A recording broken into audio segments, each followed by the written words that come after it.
এলাকার খুব প্রভাবশালী একজন ব্যক্তি মারা গেল। তার জানাজাতে হাজার হাজার মানুষের সমাগম। তার জানাজা নামাজ পড়ানোর ঠিক আগ মুহূর্তে তার বাল্যকালের একজন বন্ধু এসে বলতেছে, হুজুর জানাজা নামাজ পড়ানোর আগে আমার একটা কথা আছে, আমি এই মৃত ব্যক্তির কাছে 10 লক্ষ টাকা পাই, সেই টাকার একটা ফয়সালা করে তার জানাজা নামাজ পড়ুন, তার আগে আমি জানাজা নামাজ পড়াতে দেবো না। মৃত ব্যক্তির 3 ছেলে 1 মেয়ে। প্রথম ছেলে ডক্টর, দ্বিতীয় ছেলে ইঞ্জিনিয়ার, আর তৃতীয় ছেলে পিএইচডি হোল্ডার। আর মেয়েকে তিনি তেমন একটা উচ্চ শিক্ষায় শিক্ষিত করবেন না, তাই একটি মাদ্রাসায় ভর্তি করে দিয়েছিলেন। আর মাদ্রাসা শেষ করার পরে তাকে বিয়ে দিয়ে দিয়েছেন। হুজুর তখন তার 3 সন্তানকে ডেকে বলল, যেহেতু আপনার বাবা ওনার কাছ থেকে 10 লক্ষ টাকা নিয়েছে, সেহেতু ওয়ারিশ হিসেবে সেই টাকা এখন আপনাদেরকে পরিশোধ করতে হবে। সেই টাকা পরিশোধ না করে জানাজা পড়ানোটা ঠিক হবে না। তখন তার 3 সন্তান বলেছে, আমাদের বাবা যে ওনার কাছ থেকে 10 লক্ষ টাকা নিয়েছে তার ব্যাপারে আমরা কিছু জানি না, আর বাবা মৃত্যুর আগে কোনো ওসিয়ত করে যায়নি, তাই এই টাকা আমরা পরিশোধ করতে পারবো না। তারা একদম প্রশ্ন বলে দিল। হুজুর তখন মৃত ব্যক্তির ভাইদেরকে ডেকে বললেন, দেখুন আপনার ভাই বেঁচে থাকতে ওনার কাছ থেকে 10 লক্ষ টাকা নিয়েছে, এখন সেই ঋণ না শোধ করতে পারলে জানাজা পড়ানোটা ঠিক হবে না, এখন আপনারাই বলুন কি করা যায়।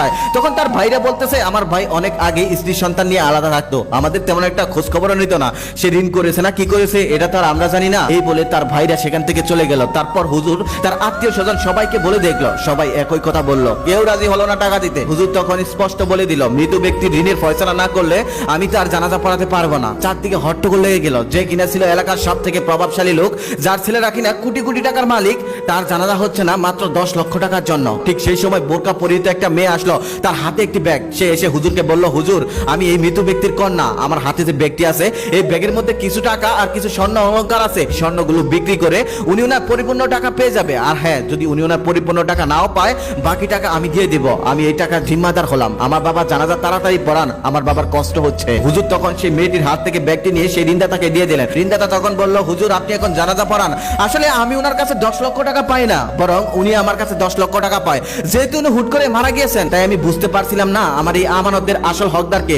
আমি এই আমানতের আসল হকদার পেয়ে গেছি। এই আমানতের আসল হকদার হলো এই মেয়েটি। আমি সময় মতো এই মেয়েটিকে তার হক আমি বুঝিয়ে দেব। জানাজাতে আসা হাজার হাজার মানুষ স্তব্ধ হয়ে গেল, আর 3 ছেলে মাথা নিচু করে দাঁড়িয়ে রইল। একটা সত্যি কথা কি জানেন, অমানুষদের তালিকায় উচ্চ শিক্ষিতরাই বেশি। কি বিশ্বাস হচ্ছে না তো? বিশ্বাস না হলে খেয়াল করে দেখুন, গ্রামের চাষবাস করা লোকরা কখনোই তার বাবা মাকে বৃদ্ধাশ্রমে রেখে আসে না। যারা বৃদ্ধাশ্রমে রেখে আসে তারা কিন্তু উচ্চ শিক্ষিত, বড় বড় কর্মকর্তা। বাংলার নবাব সিরাজউদ্দৌলা খ্যাত অভিনেতা আনোয়ার হোসেনকে আমরা সবাই চিনি। জীবনের সমস্ত আয় ব্যয় করেছেন সন্তানদের লেখাপড়ার পিছনে।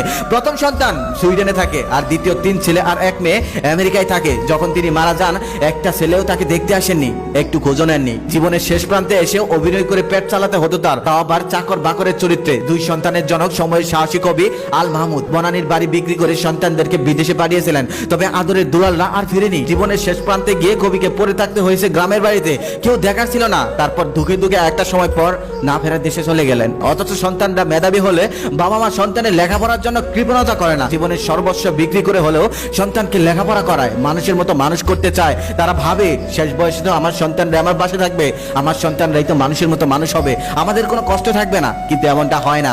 সেই আদরের সন্তানগুলো বড় হয়ে মানুষের মতো মানুষ হয়ে বাবা মাকে আর দেখে না, বাবা মার আর খোঁজ নেয় না, ফেলে রাখে ওই বৃদ্ধাশ্রমে। কেউ আবার ইউরোপ আমেরিকাতে চলে যায়, সেখান থেকে কিছু কিছু টাকা পাঠায়। আচ্ছা, শুধু টাকা পাঠালেই কি হয়?